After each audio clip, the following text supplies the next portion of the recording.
Hello అండి. ఏం చేస్తున్నారు అందరూ? అందరికీ వెరీ వెరీ గుడ్ మార్నింగ్ అండి. ఏంటిది అనుకుంటున్నారా? అది పన్నీర్ అండి. ఈరోజు మేము వర్క్ చేసే దగ్గర పన్నీర్తో పరోటా చేసాము. ఎలా చేశానో ఒకసారి చూసేయండి. ఫస్ట్ పిండి కలుపుకొని పక్కన పెట్టేసుకోవాలి. నెక్స్ట్ పన్నీర్లో కొంచెం ఉప్పు, కారం, పచ్చిమిర్చి, ఉల్లిపాయ వేసుకొని కొంచెం ఆయిల్ వేసుకొని ఫ్రై చేసుకొని పక్కన పెట్టేసుకోవాలండి.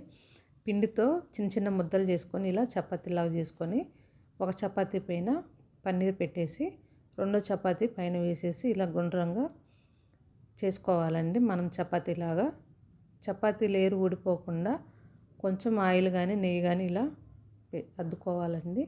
అద్దుకున్న తర్వాత ఇలా అన్నీ రుద్దుకున్న తర్వాత మెత్తగా ఆయిల్ వేసుకొని కాల్చుకోవాలండి.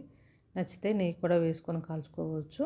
చాలా టేస్టీగా ఉంటాయండి పన్నీర్తో పరోటా. మీరు కూడా ఒకసారి ట్రై చేయండి.